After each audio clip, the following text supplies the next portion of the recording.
Hi there, little wild thing. I see you're feeling really down today, huh? What made you feel so sad?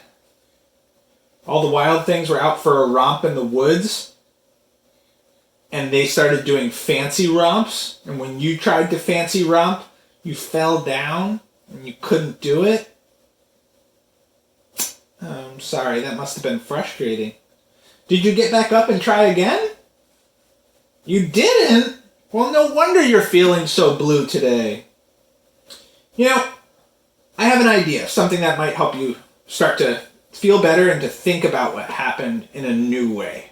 It's an awesome book by one of my favorite children's authors, Molly Bang. I think she had some help on this book too. Let's have a look together.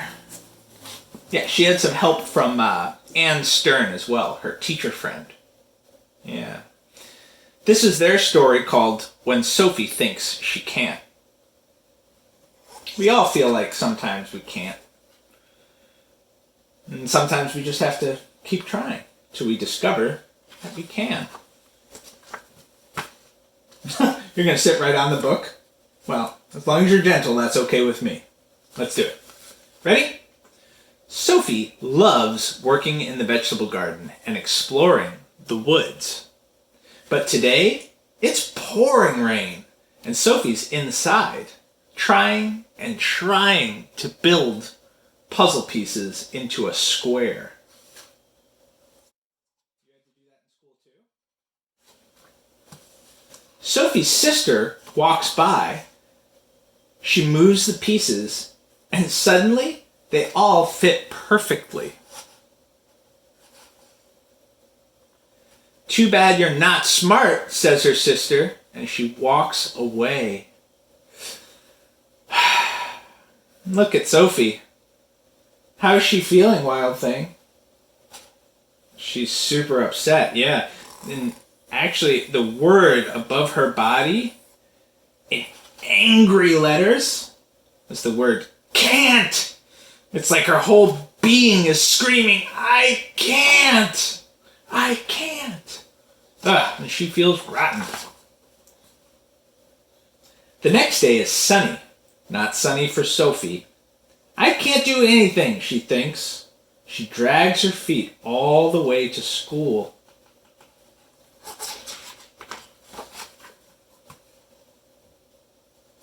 Oh no! What's the one word on the board? Let's see. S-M-A-R-T. How do we become smart? Asks Miss Mulry. Nobody knows the answer. They all think you have to be born smart. You think that too, wild thing? Let's keep reading to see if you change your mind.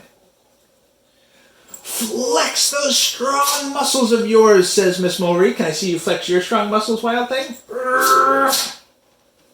All the children flex their muscles. You flexing at home too? I hope so. Our muscles get stronger when we exercise, right? Yeah, they sure do. When we exercise our brains by thinking hard, our brains get stronger too. Did you know that, wild thing? Yeah, I thought you might learn something from this book. Now, we've been learning all about rectangles and squares. A rectangle has 4 sides, 1, 2, 3, 4. 4 right angles, 1, 2, 3, 4. And opposite sides are equal length and parallel. Opposite sides are the same length, and they go parallel to each other. A square is a rectangle with all sides equal. 1, 2, 3, 4. So all the sides of the square are exactly the same length. You notice that? Today we'll exercise our brains with a math puzzle using squares and rectangles, said the teacher. But I can't do puzzles, Sophie thinks. I know I have strong muscles, I'm good at soccer and I work real hard in the garden. I can't do puzzles and I'm never smart at math. How's she feeling now? She feels terrible, huh? It reminds you of when you tried to do your fancy romp and you fell down? Yeah. I felt like Sophie feels too. I think everybody feels this way sometimes. We all feel this way sometimes. I wonder what she does to feel better. I wonder what will happen that will help things change for her. Let's go ahead and keep reading to find out. Miss Mulry is talking. You're going to build a bigger rectangle out of 12 small squares. 1, 2, 3, 4, 5, 6, 7, 8, 9, 10, 11, 12. How many different rectangles can you make?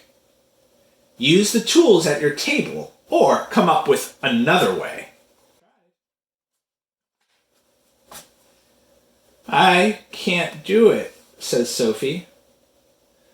Make your brain stronger, whispers Paula. Just try. Paula gathers up a pile of square tiles. Think hard, Sophie, whispers Andrew. I love that her classmates are really cheering her on. That makes me really happy in my heart to see. He takes a sheet of graph paper, and Sophie sits and stares, and stares, and stares. Maybe she can draw them. Oh, Sophie does draw squares, but her squares are all different sizes. Paula has too many tiles. Andrew's graph paper has too many little squares. This problem's too hard, they all think. Miss Mulry is smiling. She speaks to the class. I see you mathematicians struggling.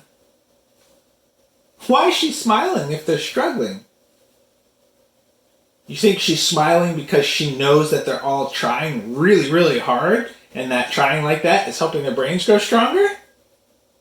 I like the way you think, Wild Thing.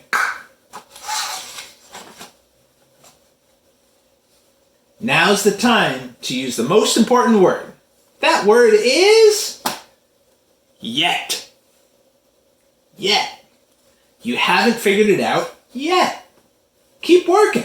Keep trying. And you will. I think so too. Paula, Andrew, and Sophie work hard. Paula takes only 12 tiles and builds them into a rectangle.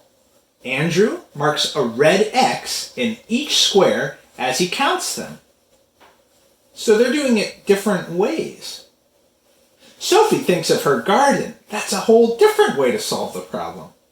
Her garden is a rectangle? The vegetables are in straight lines. So she realized that her garden at home, that she loves so much and where she feels safe and happy, it actually can help her with this math problem. It looks a lot like the graph paper that Andrew's using. And it looks a lot like the rows of square tiles that Paula's using to solve the problem. So Sophie's making connections and figuring out her own way to think about it. She draws a line with 12 different vegetables on it. She draws squares around the 12 vegetables. Paula, Andrew, and Sophie count their different rectangles. 4 different kinds of rectangles. But Sophie is worried. Mine's not a rectangle, she groans.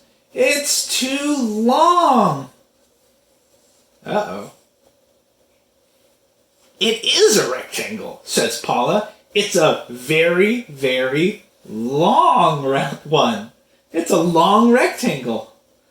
We did it, they shout. You're happy for them? Me too. Me too, Wild Thing. Maybe after this is done, we can draw some more different kinds of rectangles of our own, huh? All right. Meanwhile, Miss Mulry, looks at the rectangles the other students have made. Should we count how many there are? Can you help me point and count? 1, 2, 3, 4, 5, 6. 6 rectangles. You all did it, she says. And now I see she changed the word on the board. It used to say S-M-A-R-T, smart. Now it says S-M-A-R-T-E-R, smarter. You've worked hard and gotten stuck. You've used the most important word, yet. You've tried and tried again, helped each other, and solved it. Those brains of yours have certainly gotten stronger. Let's go ahead and flex our big brain muscles one more time. Ready? Flex, flex, flex, flex, flex, flex, flex, flex, flex, flex. Sophie feels the sun on her face. I solved the puzzle. She laughs. And it was a math puzzle. I did it. I can do it again, she thinks. I'm getting smarter. Yeah. She's got a good attitude now, huh? Yeah, that's called a growth mindset. She knows that she's getting smarter and smarter the more she thinks and tries and does. When Sophie gets home, her dad has a puzzle too. Oh, he looks kind of frustrated, huh? I can't figure out how to fix this cabinet door, he says. Dad, says Sophie, you have to use the most important word. You can't figure it out yet. Can I help? And you know what? They do fix it. Together. And I can tell by the looks on their faces that it felt pretty good to fix that problem together. And that's the end of When Sophie Thinks She Can't by Molly Bang. I love the way that her whole attitude about what she can and can't do changed over the course of this book. And I wonder if there's anything that's hard for you that maybe you can try to keep a positive attitude about to help you get better and better at that thing. There probably is something. I know that there are things that I'm working at getting better at. And I know that you're going to keep working at your fancy prancing. Isn't that right, Wild Thing? That was pretty fancy. Even fancier. Can I see one more? Beautiful prancing, Wild Thing.